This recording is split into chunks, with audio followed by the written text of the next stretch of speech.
पिछले टॉपिक में हमने गैसेस की प्रॉपर्टीज को स्टडी किया बड़ी डिटेल में। लिक्विड की भी बारे में थोड़ी सी बात कर लेते हैं, क्योंकि ये चैप्टर लिक्विड्स के बारे में नहीं है, इसलिए थोड़ी सी स्लाइड सी डिस्कशन रखेंगे। सबसे पहली ऑब्जर्वेशन हमारी क्या है कि अगर हमारे पास लिक्विड है और उसे हम ऑब्वियसली जिस भी बर्तन में होगा, कंटेनर में होगा, उसी की शेप होगी उसकी। अगर मैं उसे उठा के किसी दूसरे बर्तन में डाल दूं या दूसरे कंटेनर में डाल दूं तो उसकी शेप वैसी ही हो जाएगी, लेकिन वॉल्यूम उसका सेम रहेगा, यानी वॉल्यूम उसका डेफिनेट होता है। तो इसी बात को हम लिखते हैं कि liquids don't have a definite shape. देखा आपने, जैसे उसने शेप चेंज कर ली थी, बट वॉल्यूम उनका डेफिनेट होता है। सॉलिड के केस में क्या होता है, सॉलिड्स की शेप डेफिनेट होती है बट लिक्विड्स की शेप डेफिनेट नहीं होती। दूसरी बात, लिक्विड्स हमेशा एवेपोरेशन करते रहते हैं। एवेपोरेशन का क्या मतलब होता है, अगर मेरे पास आप ये एक लिक्विड देखें, इसके अंदर लिक्विड के मॉलिक्यूल्स हैं, जिन मॉलिक्यूल या पार्टिकल से लिक्विड बना है और ये मूव कर रहे हैं। इस मूवमेंट की वजह से कुछ पार्टिकल्स या एटम्स या मॉलिक्यूल सरफेस पे आएंगे और सरफेस से बाहर निकल के गैस में चले जाएंगे। इस गैसियस फेज में जाने को हम एवेपोरेशन कहते हैं, यानी लिक्विड फेज से गैस फेज में जाने के प्रोसेस को हम एवेपोरेशन कहते हैं, यानी वेपर्स में कन्वर्ट होना कहते हैं लिक्विड को। अब ये किस पे डिपेंड करता है कि कितने स्ट्रांगली इन मॉलिक्यूल ने एक दूसरे पर फोर्स ऑफ अट्रैक्शन लगाई है, वो भी हम आगे डिटेल में देखेंगे। बट यहाँ पर सिर्फ हम ये कह सकते हैं कि molecules of liquids are in a constant state of motion और उसकी वजह से उनकी एवेपोरेशन होती है। गैसेस के केस में हमने देखा था कि डिफ्यूजन होती है गैसेस की, यानी दो गैसेस आपस में मिक्स हो जाती हैं। सिमिलरली लिक्विड के मॉलिक्यूल्स भी इस मोशन की वजह से डिफ्यूज करते हैं, यानी कि आपस में मिक्स हो जाते हैं। अगर हम डेंसिटीज की बात करें तो लिक्विड की डेंसिटी जो है गैसेस के मुकाबले में बहुत ज़्यादा होती है। अगर आपको याद हो, डेंसिटी होती है मास ओवर वॉल्यूम।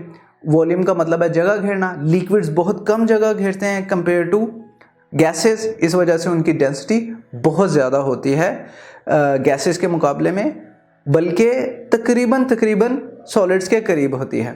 इसी तरह अगर हम सॉलिड, लिक्विड एंड गैस के मॉलिक्यूल्स को देखेंगे तो लिक्विड के जो मॉलिक्यूल्स हैं वो एक दूसरे से रिलेटिवली थोड़ा सा दूर हैं कंपेयर टू सॉलिड। सॉलिड के बिल्कुल क्लोजली पैक्ड हैं, बल्कि गैसेस में जो है वो बहुत ज़्यादा दूर होते हैं। तो इसलिए हम कह सकते हैं कि जो स्पेसेस है among the molecules of liquids are negligible just like solids. और आप देख भी सकते हैं गैसेस के केस में तो बहुत ज़्यादा स्पेसेस होते हैं। इसी तरह जो इंटरमॉलिक्यूलर अट्रैक्टिव फोर्सेस हैं, इंटरमॉलिक्यूलर जो दो मॉलिक्यूल्स को आपस में जोड़ के रखती हैं, यानी फोर्स ऑफ अट्रैक्शन जिनके दरम्यान में होती है, वो इनके लिक्विड के केस में गैसेस से बहुत ज़्यादा होती है लेकिन सॉलिड से रिलेटिवली कम होती है।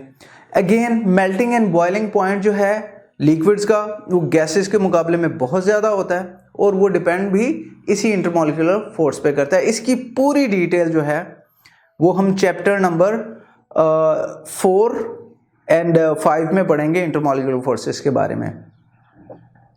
नेक्स्ट प्रॉपर्टी जो है वो हमें बताती है कि gas and liquid and solid के मॉलिक्यूल्स में काइनेटिक एनर्जी होती है। काइनेटिक एनर्जी का अगर मैं फॉर्मूला लिखूं तो वो होता है हाफ mv²। अगर आपको सिर्फ पिक्चर्स दिखा के मैं पूछूं कि ये कौन सी स्टेट है मैटर की और ये कौन सी स्टेट है मैटर की, तो आप इनकी मोशन से ही देख के अंदाज़ा लगा सकते हैं कि ये जो है वो सॉलिड है, ये जो है वो लिक्विड है। यानी कि जिनकी बिल्कुल कम काइनेटिक एनर्जी थी, यानी कम मूवमेंट थी, वो सॉलिड है, और जिनकी रिलेटिवली सॉलिड के मुकाबले में ज़्यादा मूवमेंट थी, यानी ज़्यादा वेलोसिटी थी, यानी ज़्यादा काइनेटिक एनर्जी थी, वो क्या है, वो लिक्विड है। अगर मैं ये चाहूँ कि मैं इस लिक्विड को सॉलिड में कन्वर्ट करूं तो मुझे क्या करना पड़ेगा, मुझे इसका टेम्परेचर कम करना पड़ेगा। हम अगर वाटर को फ्रीजर में रख दें तो वो फ्रीज हो जाता है, यानी आइस बन जाता है, सॉलिड बन जाता है। तो हम कर क्या रहते हैं, उसका टेम्परेचर कम कर रहे होते हैं, और टेम्परेचर करने का मतलब है हम उनकी वेलोसिटी कम कर रहे होते हैं। जब इनकी वेलोसिटी कम हो जाए, ये बिल्कुल अपनी फिक्स पोजीशंस पे आ जाए, तो वो हमारा सॉलिड बन जाएगा। तो इसी बात को अगर हम डिस्क्राइब करें तो हम कह सकते हैं molecules of liquid possess kinetic energy. किस वजह से, उनकी मोशंस की वजह से। और हम लिक्विड्स को सॉलिड में कन्वर्ट कर सकते हैं बाय कूलिंग। और कूलिंग करने से मतलब हमारा क्या है कि we are decreasing their kinetic energy.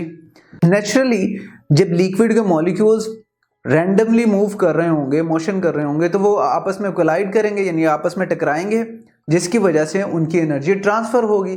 But because solid के मॉलिक्यूल्स जो हैं वो इतने रैंडमली मूव ही नहीं करते, तो उनकी एनर्जी जो है एक से दूसरे में आसानी से ट्रांसफ़र नहीं होती।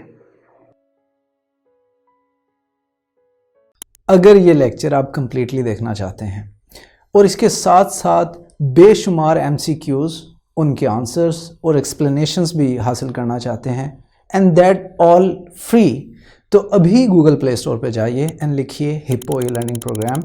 हमारी ऐप डाउनलोड कीजिए, ना सिर्फ इसे खुद यूज़ कीजिए बल्कि अपने दोस्त एंड क्लास फेलोज़ को भी रेकमेंड कीजिए।